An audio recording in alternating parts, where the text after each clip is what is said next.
আসসালামু আলাইকুম রহমতুল্লাহ।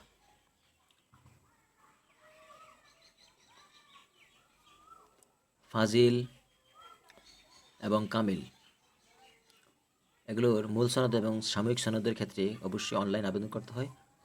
আমি বসিলা অর্থাৎ ইসলামী আরবি বিশ্ববিদ্যালয়ে সরাসরি গিয়েছিলাম, কিন্তু সেখানে যাওয়ার পরে ওনারা বলছিলেন অনলাইন আবেদন ছাড়া এবং অনলাইন আবেদনের স্লিপ ছাড়া ওনারা কোনো সাময়িক সনদ হোক মূল সনদ এগুলো দেন না। এগুলো আবেদন করে তারপরে যেতে হয়। তো আমি আবেদন করতে গিয়ে অনেক সমস্যার সম্মুখীন হয়েছি। সেই শিক্ষা থেকে আপনাদেরকে আমি বলার চেষ্টা করব। আশা করি আপনারা উপকৃত হবেন। পুরো সম্পূর্ণ ভিডিওটি দেখবেন এবং সাবস্ক্রাইব করবেন। উপকারিত হলে অবশ্যই কৃতজ্ঞতা প্রকাশ করা কৃতজ্ঞ হবেন ইনশাআল্লাহ। চ্যানেলটি সাবস্ক্রাইব করবেন এবং শেয়ার করে দিবেন। তো আমি বলছি, আমি যে ওয়েবসাইট ঢুকেছি ইসলামী আরবি বিশ্ববিদ্যালয়, এখানে যে মেনু আছে সেই মেনুতে এই যে মেনু আছে মেনুতে চাপবেন। মেনুতে চাপার পরে দেখবেন যে এখানে আছে সেবাসমূহ। সেবায় যাওয়ার পরে আপনি দেখবেন এখানে এই যে এখানে সনদ ও নম্বরপত্রের আবেদন। তো এটাতে আপনি যখন ক্লিক করবেন এখানে নিয়ে যাবে। এখানে নিয়ে যাওয়ার পর আপনি এখানে দেখবেন লগ ইন লেখা আছে, যে একবারে কোনায় এই যে এখানে লগ ইন লেখা আছে, বা আপনি এখানে সিন আপ প্রথম হলে সিন আপ করতে হবে। তারপরে আপনি যখন সিন আপ করা হবে তখন ওই আইডি দিয়ে আপনি কি করতে পারবেন, এখানে লগ ইন করতে পারবেন।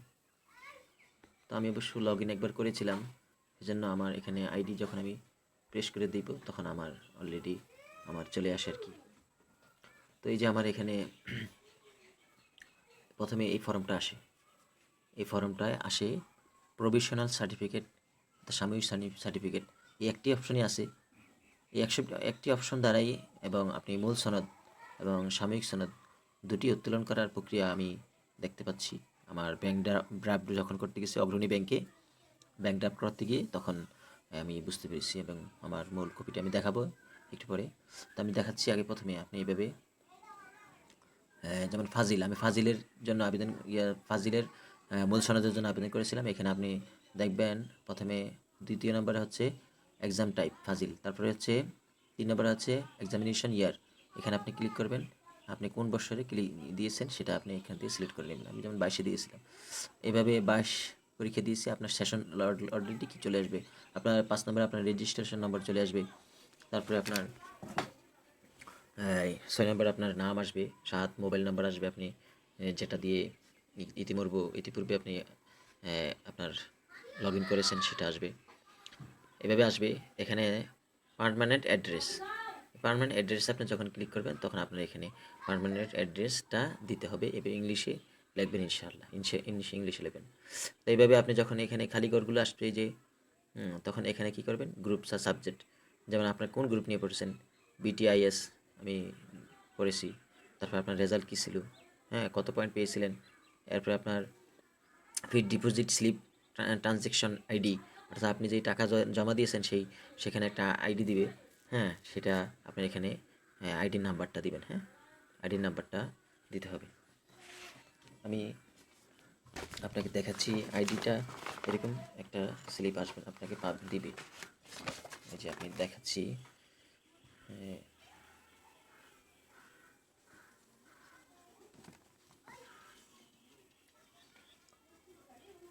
এই যে এরকম একটা স্লিপ আপনাকে দিবে। এই যে অগ্রণী ব্যাংক, এরকম একটা স্লিপ ডিপোজিট পার্ট আপনাকে দিবে, আর একটা পার্ট আছে ওনারা রাখবে এবং আপনাকে এরকম সিগনেচার দেবে। এখানে আপনি নিজের সিগনেচার, আপনি আবেদন করেছেন, এখানে যাকে রিসিভ করেছেন এখানে এই সিগনেচারগুলো দিবে। আপনি এরকম একটা স্লিপ আপনাকে হাতে পাবেন। আচ্ছা,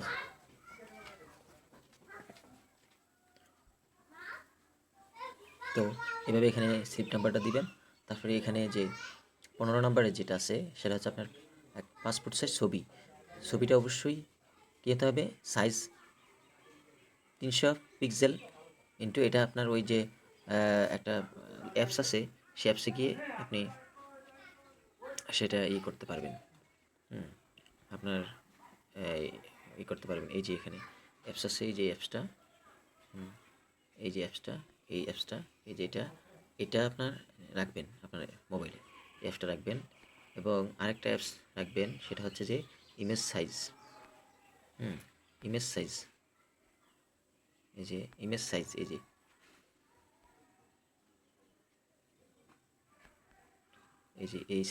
এই অ্যাপসটা, এটা আর এটা আবার এটাও রাখতে পারেন আপনি। হ্যাঁ, এইগুলো রাখতে পারেন। আর আরেকটা অ্যাপস রাখতে পারেন, এই যে আপনার ছবিটা সুন্দর করে তোলার জন্য এই অ্যাপসটা। হ্যাঁ, ঠিক আছে, আপনি নিশ্চয়ই দেখতে পাচ্ছেন এই অ্যাপসটা আপনি এখানে আপনার মোবাইলে আপনি রাখবেন। তো এগুলো এই কয়েকটা অ্যাপস আপনি যখন ডাউনলোড করে রাখবেন, তখন আপনি বাকি কাজগুলো করতে পারবেন। চলুন আপনাকে দেখাচ্ছি বাকি কাজগুলো এভাবে এখান থেকে করতে হবে। এভাবে যখন আপনি আপনি এখানে কত পিক্সেল চাইছে, এই যে এগুলো আপনি আমি আমি আমি দেখাচ্ছি। আমি এগুলো পিডিএফ করতে হবে। হ্যাঁ, পিডিএফ করছি। আপনার ছবিটা পিডিএফ করতে লাগবে না, কিন্তু ম্যাক্সিমাম কেবি 100 কেবি থাকতে হবে। তো আমি দেখাচ্ছি, এটার একটা স্লিপ আছে। এই স্লিপটা যখন আপনার কাছে থাকবে, হ্যাঁ, এই যে আমি দেখাচ্ছি,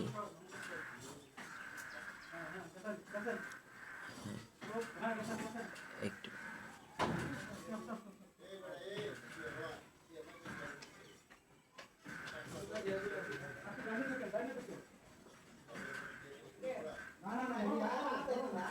এই তো এই স্লিপটা আপনি এখানে লেখা আছে।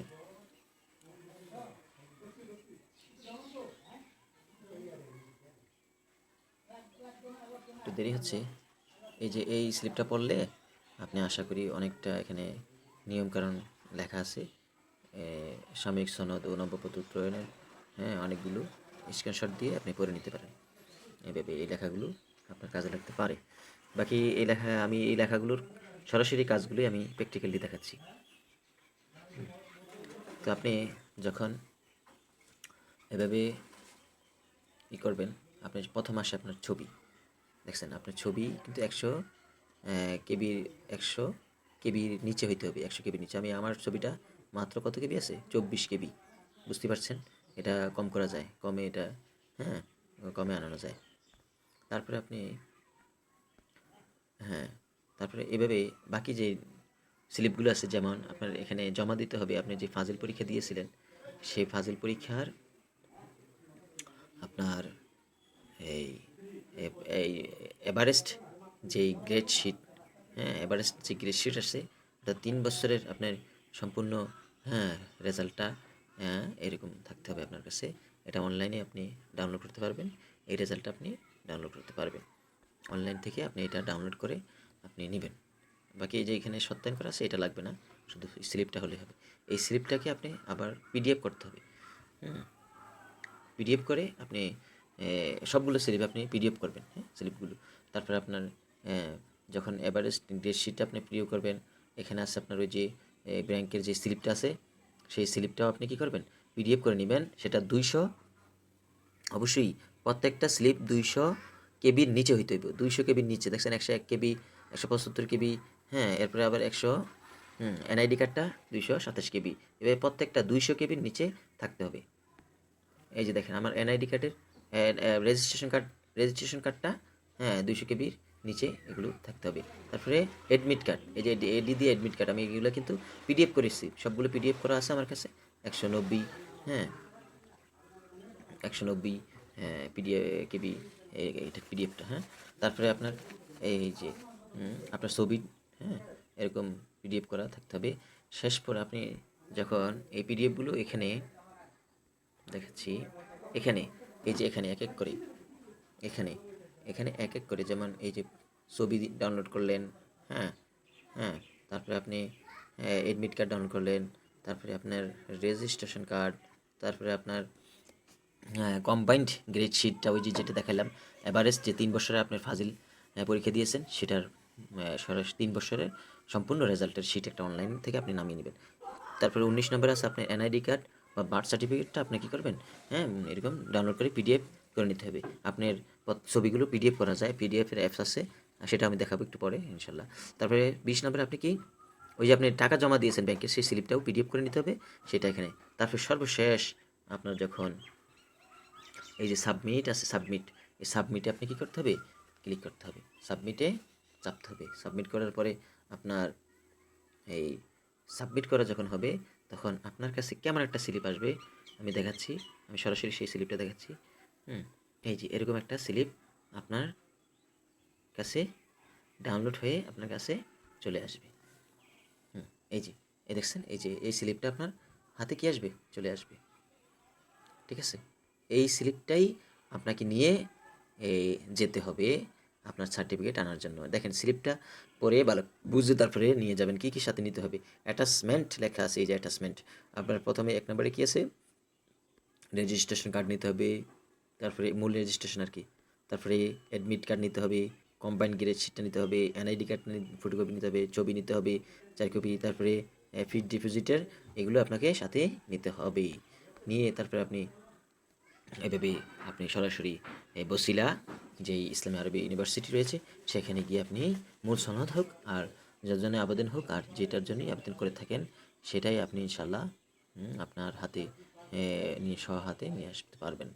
তো এইভাবেই আপনি আশা করি আপনি এইটা করতে পারবেন, আবেদনটা সম্পূর্ণ করতে পারবেন এবং এভাবে আপনি আবেদনটি করবেন। এখন আমি আগে দেখাচ্ছি কিছু টুল যেগুলো দ্বারা আপনি পিডিএফ করবেন। হ্যাঁ, আপনি যখন পিডিএফ করবেন, ছবিতে পিডিএফ করবেন, তখন আপনি এখানে আরেকটি ট্যাপ করে নিতে পারেন। এখানে লিখবেন P17 এই যে এখানে দেখছেন, এখানে আপনার চলে আসছে। হ্যাঁ, এখানে অনেকগুলো টুল চলে আসছে, দেখছেন এই যে এটা প্রথমটা পিডিএফ টুলস। হ্যাঁ, পিডিএফ টুলস যেতে পারেন। পিডিএফ টুলসে আমি যখন যাই দেখাচ্ছি কি আসছে। তো এখানে যাওয়ার পরে এই যে পিডিএফ টুলস আসছে। এখান থেকে আপনি হ্যাঁ এই যে ইমেজ সাইজ হোক যে কোনো, হ্যাঁ, আপনার ইমেজ টু পিডিএফ, এই যে ইমেজ টু পিডিএফ যাওয়ার পরে এরকম আসবে। এরকম আসলে এখান থেকে চয়েস করবেন এবং পিডিএফ করবেন। এখন সাইজ এখান থেকেই হ্যাঁ সাইজ করে নিতে পারবেন। হ্যাঁ, সাইজের অপশন আছে, আপনি এখানেই সবগুলো পেয়ে যাবেন। আশা করি এখান থেকে আপনি সবগুলো কাজ সম্পূর্ণ করতে পারবেন। স্লিপের আশা করি উপকৃত হবেন। তারপরে ইমেজ সাইজগুলো এখানে করতে পারবেন। আপনার যা প্রয়োজন এখান থেকে আপনি ঠিক করতে পারবেন। হ্যাঁ, পিডিএফ এডিটর আছে, আপনার যেখান থেকে আমরা যেটা প্রয়োজন হয় তাই সেই কাজগুলো আপনি করে নিতে পারবেন আশা করি। ঠিক আছে, আসসালামু আলাইকুম রহমতুল্লাহ। আশা করি উপকৃত হবেন। আল্লাহ আপনাদেরকে মঙ্গল দান করুন এবং আমিও দোয়া চাই এবং আপনাদের চ্যানেলটি সাবস্ক্রাইব করবেন, আমাকে উৎসাহিত দিবেন আপনাদের এই সমস্ত উপকারের জন্য। আপনাদের যদি কিছু জানার থাকে অবশ্যই আমাকে কল দিতে পারেন। আমার নাম্বারটি হচ্ছে 01780133313। এই নাম্বারটিতে আপনি কল দিতে পারেন। আসসালামু আলাইকুম রহমতুল্লাহ।